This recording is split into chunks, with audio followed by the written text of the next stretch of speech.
నమస్తే, welcome to our channel. Senior journalist Kiran గారు ఉన్నారు, వారితో మాట్లాడదాం. సార్ నమస్తే. Sir game changer pre release event కి ఇటు తెలంగాణ ముఖ్యమంత్రి రేవంత్ రెడ్డి గారిని, అలాగే ఆంధ్ర డిప్యూటీ సీఎం పవన్ కళ్యాణ్ గారిని సినీ నిర్మాత ఇన్వైట్ చేసినట్టుగా తెలుస్తుంది సార్. సో దాని గురించి మీరేం చెప్తారు? గేమ్ చేంజర్ సినిమా ఇవాళ ఒక ప్రతిష్టాత్మకంగా మారింది.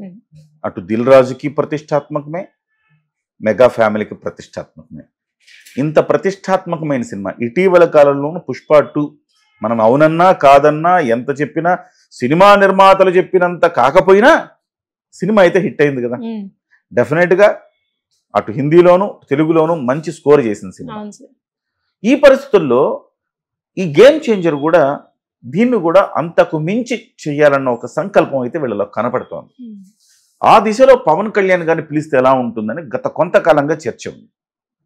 పవన్ కళ్యాణ్ గారు ఒక డిప్యూటీ సీఎం హోదాలో, నాకు తెలిసి ఇప్పటి వరకు ఏ ఫంక్షన్కి రాలా ఆయన. నాయకుడిగా వచ్చాడు, ప్రతిపక్ష నాయకుడిగా అంతకుముందు వచ్చాడు, కానీ డిప్యూటీ సీఎం హోదాలో ఇప్పటి వరకు ఏ ఫంక్షన్కి అటెండ్ అవ్వాల. ఆయన గనక అటెండ్ అయితే అది నెక్స్ట్ లెవెల్ ఉంటుంది అనేది అందరికీ తెలిసిన అంశం. సో ఆయన్ని తీసుకురావాలని దిల్ రాజు గారు చాలా తీవ్రమైన ప్రయత్నాలు చేస్తూ ఉన్నారు. అటువైపు రామ్ చరణ్ గారు కూడా చెప్పే ఉంటారు, బాబాయ్ మీరు రావాలని. అయితే ఇది ఇక్కడ ఆంధ్రప్రదేశ్లో ఈ ఈవెంట్ నిర్వహించాలి, విజయవాడలో పెట్టాలని భావిస్తూ ఉన్నారు. అది కూడా పవన్ కళ్యాణ్ రాక కోసమే అక్కడ ప్లాన్ చేస్తున్నారు.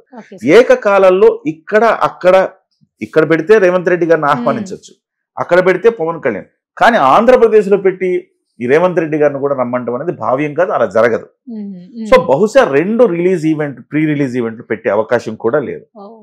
ఇవాళ నాకు తెలిసి అక్కడే ఆంధ్రప్రదేశ్లో పెడతారు, విజయవాడలోనే పెడతారు. విజయవాడ దానికి డిప్యూటీ సీఎం పవన్ కళ్యాణ్ గారిని ఆహ్వానిస్తారు. ఆయన కూడా రావటానికి సుముఖంగా ఉన్నారని మనకు వస్తున్న సమాచారం. డెఫినెట్గా వస్తారు. నెక్స్ట్ లెవెల్ బజ్ వస్తుంది సినిమాకి అనేది.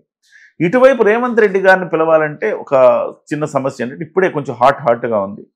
సో ఇక్కడ నిర్వహణ కూడా కొంచెం ఇబ్బందికరం. సో ఇలాంటి సిచ్యువేషన్లో ఆంధ్రప్రదేశ్లోని ప్రీ రిలీజ్ ఈవెంట్ నిర్వహిస్తే కూడా సముచితంగా ఉంటుంది.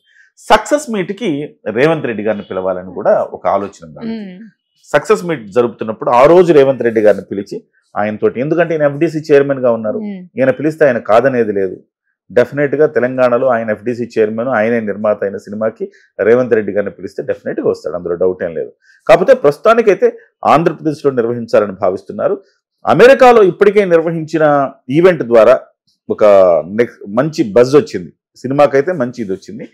చిరంజీవి గారు కూడా ఈ సినిమా చూసి బాగుందన్నారని మొన్న దిల్ రాజు గారు కూడా కటౌట్ ఆవిష్కరణలో చెప్పారు. ఒకటి ఇప్పటి వరకు జరిగింది లక్నోలో జరిగింది అంత ఎఫెక్ట్ రాలా. లక్నోలో జరిగిన దానికి రావాల్సినంత ప్రచారం రాలేదు. రెండవది ఇక్కడ అమెరికాలో జరిగిన దానికి వచ్చింది ప్రచారం, కానీ అసలు రావాల్సింది మన తెలుగు రాష్ట్రాల్లో చేస్తేనే వస్తుంది. ఇప్పుడు తెలుగు రాష్ట్రాల్లో చేస్తా, మనకి ఆంధ్రప్రదేశ్లో చేస్తే డెఫినెట్గా మంచి ఒక అప్లాజ్ వస్తుంది. పవన్ కళ్యాణ్ గారు రావడం అనేది డెఫినెట్గా మినిమం ప్రేక్షకులు సినిమాకి మొదటి వారంలోనే చూడటానికి అవకాశం ఉంటుంది. వాళ్ళ ప్లాన్ అది. మొదటి వారంలోనే మొత్తం ఏదైతే పెట్టుబడి ఉందో ఆ పెట్టుబడి అంతా లాగేసేయాలి, బయట పడిపోవాలి, బ్రేక్ ఈవెన్ మొదటి వారంలోనే సాధించాలని లక్ష్యంగా పెట్టుకున్నారు దిల్ రాజు గారు. అందుకోసమే పవన్ కళ్యాణ్ గారిని పిలుస్తున్నారు. ఇవాళ పవన్ కళ్యాణ్ గారు అంటే వ్యక్తి కాదు, ఒక శక్తి. కాబట్టి ఆయన్ని పిలవడం ద్వారా డెఫినెట్గా ఆంధ్రప్రదేశ్లో అందరిని ఆకట్టుకున్నట్టయితే, ఆయన ఇవాళ ఒక వర్గం ప్రేక్షకులే కాదు పవన్ కళ్యాణ్ గారికి ఉన్నది.